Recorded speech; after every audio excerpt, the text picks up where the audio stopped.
Hello and welcome to How to Program Python. In this video of control structures, we will be looking at if statements, else statements, and operator precedence. So firstly, if statements. If statements are used to run a certain portion of code if a certain condition is true.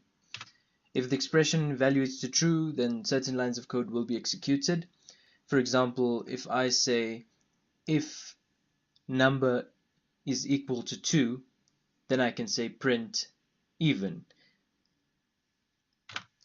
The certain lines of code that should be executed will be specified by the use of white spaces, indentation. We will look at that when we try this out practically.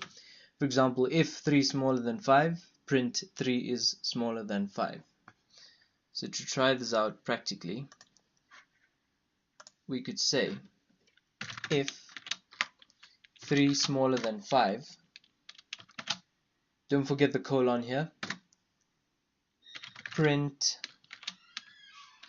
3 is smaller than 5. If you were to run this, you would get 3 is smaller than 5. You could also have more statements. You could say print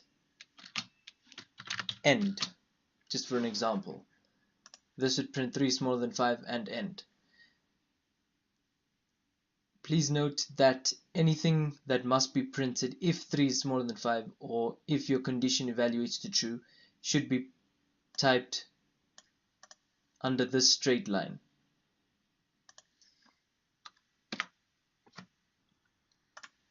This was the indentation I was talking about. If you were to run it like this, it would give you errors because of this irregularity here. So it would either have to be here or here. Then you'd get this. The reason you get the same output is because it runs if 3 is smaller than 5, print this, it prints that, and then it prints this. If we were to say if 3 is greater than 5, it wouldn't run this line, but it would run this line. If you run it, you can see end.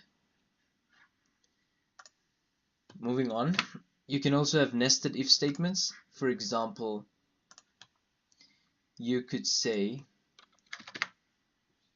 if 6 smaller than 12, print 6 is smaller than 12.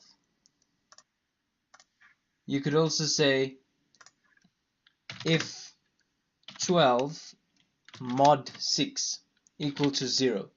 This basically means if 12 is divisible by 6, because the remainder would be 0. You could say print 6 is a factor of 12. This would, I have an error here, sorry, I put 2 ifs by mistake. This would print 6 is smaller than 12, 6 is a factor of 12. For example, let's try this if we used 5 and 12. If you had to say if 5 is smaller than 12, this would evaluate to true, and therefore this whole segment will be executed. It will first print 5 is smaller than 12 here. Then it would run this. If 12 mod 5 equal to 0 and 12 mod 5 is not equal to 0, therefore this will not be printed out. Moving on to else statements. An else statement is used after an if statement. The code in the else section will be executed if the if condition is false. Therefore you would say if this, do this, else do something else. So if and else statements can be chained. You can also use the elif statement instead of if else, which I will show you soon. So in this case you could say if 5 smaller than 12, print 5 is smaller than 12, else print 5 is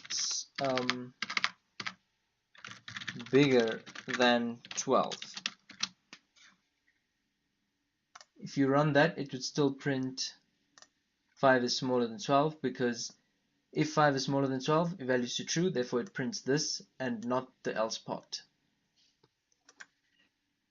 If you were to say if 5 greater than 12, print 5 is bigger than 12, else print 5 is smaller than 12. If you run this, it should still print 5 is smaller than 12. So in this case, if 5 is greater than 12, would evaluate to false, and therefore it wouldn't print this or wouldn't execute this line. It would go straight to the else part and print 5 is smaller than 12. The reason it goes to the else part is because 5 greater than 12 evaluates to false. To try the elif statement, you could say if 5 greater than 12, print 5 is bigger than 12. Else, if 5 greater than 7, print 5 is bigger than 7. This would not print anything because 5 is not greater than 12 and 5 is not greater than 7. You could say else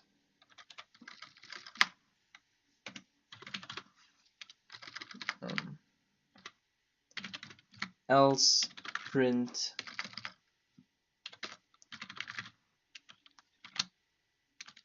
five is smaller than 7. To use the elif statement, instead of else if in this fashion, you could say elif. As you can see, I have this code segment here. If I run this, it should print 5 is smaller than 7. In this case, if 5 greater than 12 will evaluate to false, and therefore it will not print this line or run this line. It goes on to the next section, which is elif, which means else if 5 greater than 7, which also evaluates to false and therefore does not print this. Since 5 greater than 7 evaluated to false, it would go to the else, the second else section, and run this line of code, which says print 5 is smaller than 7, and that's why it prints 5 is smaller than 7. Now to move on to operator precedence. The equals operator has a higher precedence than the or operator. So to try this out practically,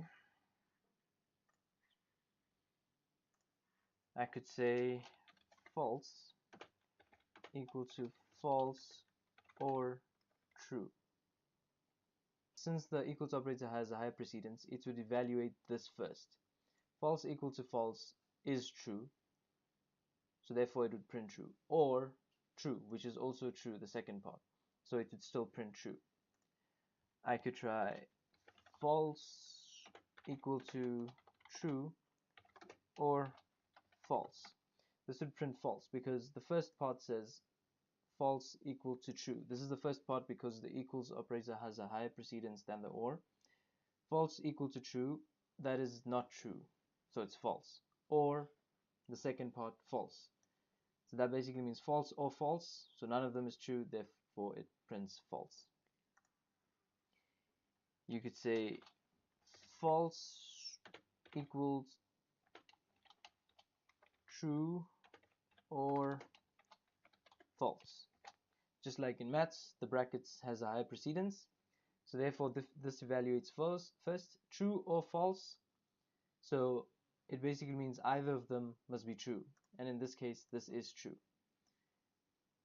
Therefore this whole statement would be equal to true.